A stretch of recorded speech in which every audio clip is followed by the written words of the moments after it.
नमस्कार दोस्तों, मेरे यूट्यूब चैनल शिक्षा में आपका स्वागत है। आज हम हिंदी की प्रमुख रचनाएं व उनके रचनाकारों के बारे में पढ़ेंगे। यदि आपको इसका पीडीएफ चाहिए तो नीचे डिस्क्रिप्शन में इसका पीडीएफ मिल जाएगा।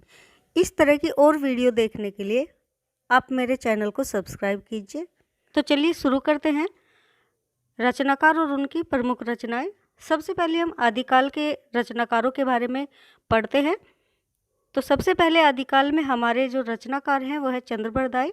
इनकी रचना पृथ्वीराज रासो है। पृथ्वीराज रासो का रचनाकाल है 12वीं शताब्दी। पृथ्वीराज रासो में इन्होंने पृथ्वीराज चौहान की वीरता का वर्णन किया है। हमारे दूसरे रचनाकार है दलपति विजय और इनकी रचना है खुमान रासो और इसका रचनाकाल है 9वीं शताब्दी। खुमान रासो में चित्तौड़ नरेश खुमान की वीरता का वर्णन किया है। नलहर सिंह भाट, इनकी रचना है विजयपाल रासो जिसका रचनाकाल है 11वीं शताब्दी। विजयपाल रासो में इन्होंने विजयगढ़ के शासक विजयपाल के शौर्य और पराक्रम का वर्णन किया है। आगे है नरपति नल्ला, इनकी रचना है बीसल देव रासो जिसका रचनाकाल है 12वीं शताब्दी। बीसल देव रासो लौकिक विरह संदेश काव्य है। इसमें अजमेर के चौहान राजा बीसल देव तथा रानी राजमती के प्रेम और विरह का वर्णन है। आगे है सारंगधर, इनकी रचना है हमीर रासो। इनका रचनाकाल ज्ञात नहीं है। इसमें इन्होंने हमीर और अलाउद्दीन के युद्धों का वर्णन किया है तथा हमीर की प्रशंसा का इसमें चित्रण किया है, उसके बारे में लिखा है, इसलिए इसका नाम हमीर रासो है। अगला है जगनिक। जगनिक की रचना है परमाल रासो जिसे अल्लाह खंड भी कहते हैं। इसके रचनाकाल है 13वीं शताब्दी। इसमें इन्होंने महोबा के राजा परमाल देव के सामंत आला और उदल की वीरता का वर्णन किया है। आगे है भट्ट केदार। इनकी रचना है जयचंद प्रकाश। इनका रचनाकाल है 12वीं शताब्दी। इसमें इन्होंने महाराज जयचंद की वीरता का वर्णन किया है। आगे मधुकर, इनकी रचना है जय मयंक जस चंद्रिका। इनका रचनाकाल है 12वीं शताब्दी। इसमें इन्होंने महाराजा जयचंद के पराक्रम का वर्णन किया है। अगला रचनाकार है हमारा कुशल लाभ। इनकी रचना है डोला मारू रादुहा। इनका रचनाकाल है 15वीं शताब्दी। कुशल लाभ, इनकी रचना है डोला मारू रादुहा। इनका रचनाकाल का जो समय है वह 15वीं शताब्दी। यह एक लौकिक विरह संदेश काव्य है, यानी लोक में जो वियोग है उसका संदेश काव्य यह है। अगली हमारी रचना है वसंत विलास। इसके कवि अज्ञात हैं। इसका रचनाकाल 13वीं-14वीं शताब्दी के मध्य माना जाता है। यह श्रृंगार परक सरस ब्रज भाषा काव्य है जिसमें स्त्रियों पर वसंत के प्रभाव का वर्णन किया गया है। आगे अमीर खुसरो खालिक बारी 13वीं शताब्दी। इनका रचनाकाल 13वीं शताब्दी है। यह हिंदी फारसी शब्दकोश है। अमीर खुसरो की अगली रचना है नुहू सिफर। भारतीय बोलियों का इसमें वर्णन किया गया है। आगे है अमीर खुसरो की ही पहेलियाँ मुकेरियाँ दो सखूने। इनका भी रचनाकाल 13वीं शताब्दी है। यह लोक रंजक तथा शिक्षाप्रद है। आगे अमीर खुसरो की रचना है आवाज़ ए खुसरवी। इसका भी रचनाकाल 13वीं शताब्दी है। यह संगीत प्रधान रचना है। अमीर खुसरो की ये इम्पोर्टेंट रचनाएं हैं। आगे विद्यापति है। विद्यापति की 3 महत्वपूर्ण रचनाएं हैं। सबसे पहले पदावली है। इसका रचनाकाल 14वीं शताब्दी है। इसमें राधा कृष्ण के लौकिक प्रेम का वर्णन है। अगली रचना है कीर्ति लता। इसका भी जो रचनाकाल है वह 14वीं शताब्दी है। इसमें ऐतिहासिक महत्व का प्रबंध काव्य है यह। इसमें कीर्ति सिंह की वीरता का वर्णन है। एक राजा है कीर्ति सिंह, उनकी वीरता का वर्णन है। अगली विद्यापति की जो रचना है वह कीर्ति पताका है। इसका भी रचनाकाल 14वीं शताब्दी है। अगला कवि है रोड़ा कवि। इनकी रचना है राउर बेल। इनका जो रचनाकाल है वह 10वीं शताब्दी है। यह गद्य पद मिश्रित चंपू काव्य है। चंपू काव्य वह होता है जिसमें गद्य और पद दोनों का मिश्रित काव्य होता है। इसकी जो नायिका है वह राउर वेल है। इस काव्य में नायिका के नक्सिक सौंदर्य का वर्णन है।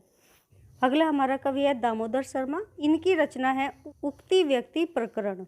इसका रचनाकाल है 12वीं शताब्दी। गद्य पद मिश्रित व्याकरण ग्रंथ है। 12 ज्योतिरीश्वर, इनकी रचना है वर्ण रत्नाकर, जिसका रचनाकाल है 14वीं शती। इसमें हिंदू दरबार और भारतीय जीवन पद्धति का चित्रण किया गया है।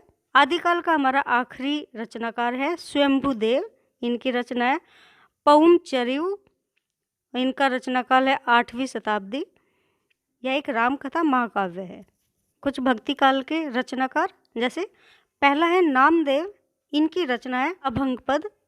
दूसरा है कबीर, इनकी रचना है बीजक। बीजक में 3 अंग हैं, साखी, सबद और रमेनी। अगले हमारे रचनाकार हैं नानक देव जी, इनकी प्रमुख रचनाएं हैं जपू जी, असाद दीवार, रही रास, सोहिला, नसीहतनामा। गुरु नानक देव की रचनाओं का संकलन डॉक्टर जयराम मिश्र ने नानक वाणी में किया है और डॉक्टर मनमोहन सहगल ने श्री गुरु ग्रंथ साहिब से संपादित किया है।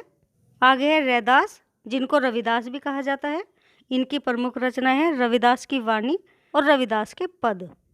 आगे है धर्मदास, इनकी प्रमुख रचना है अमर सुख निधान। स्वामी प्राणनाथ, इनकी प्रमुख रचना है कुलजम स्वरूप। दरिया साहिब, इनकी प्रमुख रचनाएं हैं दरिया सागर और ज्ञानदीप।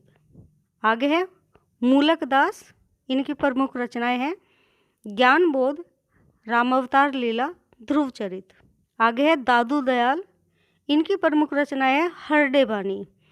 दादू दयाल की रचनाओं का संकलन रज्जब दास तथा जगन्नाथ ने हरडे बानी नाम से किया। बाद में परशुराम चतुर्वेदी ने दादू ग्रंथावली के नाम से इसका संपादन किया। आगे है सुंदर दास, इनकी प्रमुख रचनाएं हैं सुंदर विलास, सुंदर ग्रंथावली। इसमें सूरदास की रचनाओं का भी संकलन है। जगजीवन दास, इनकी प्रमुख रचनाएं हैं ज्ञान प्रकाश, महाप्रलय, प्रथम ग्रंथ। अगले हमारे रचनाकार हैं नारायण दास, इनकी प्रमुख रचनाएं हैं शब्दावली, दोहावली, रवि रतन, पंचरतन।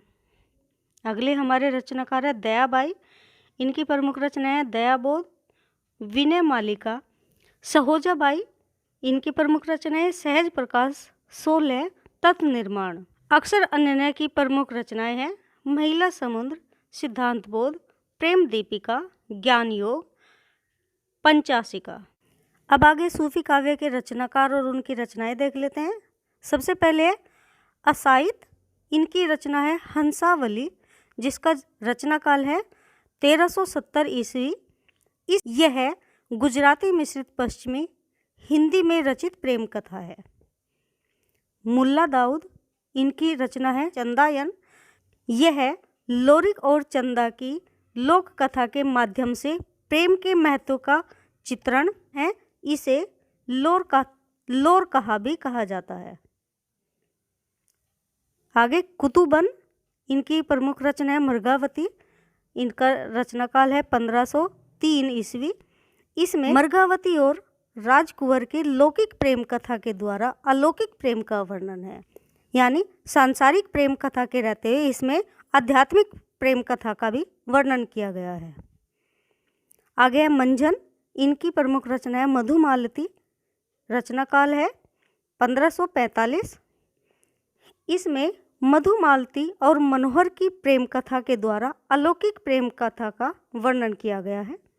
मलिक मोहम्मद जायसी की 3 रचनाएं। सबसे पहली रचना है पद्मा, रचनाकाल है 1597, हिजरी है 947। पद्मावत में राजा रतन सेन और पद्मावती की प्रेम कथा द्वारा अलौकिक प्रेम का चित्रण है। यह अवधि का प्रथम महाकाव्य है।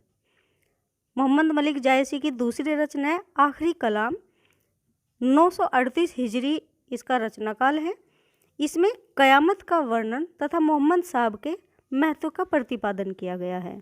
मलिक मोहम्मद की तीसरी रचना है अखरावट, इसका समयकाल प्राप्त नहीं है। इसमें देवनागरी वर्णमाला के एक एक वर्ण को लेकर सैद्धांतिक बातें कही गई हैं। उस्मान, इनकी रचना है चित्रावली, इसका रचनाकाल है 1613 ईस्वी। इसमें सुजान और चित्रावली की प्रेम कथा के माध्यम से प्रेम और विरह के महत्व का प्रतिपादन किया गया है। कासिम शाह, इनकी प्रमुख रचना है हंस जवाहिर, रचना काल है 1736 ईस्वी। इसमें हंस और रानी जवाहिर की प्रेम कथा का वर्णन है। नूर मोहम्मद की 2 रचनाएं हैं। पहली है अनुराग बांसुरी, इनका रचना काल है 1764 ईस्वी। इसमें प्रेम कथा के माध्यम से इस्लामी धर्म का प्रचार किया गया है। दूसरी इनकी रचना है इंद्रावती, इसका रचना काल है 1707 ईस्वी।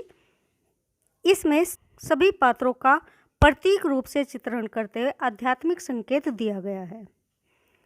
आगे है शेख नबी, इनकी रचना है ज्ञानदीप, समय है 1619 ईस्वी। इसमें ज्ञानदीप और देवयानी की प्रेम कथा का वर्णन है।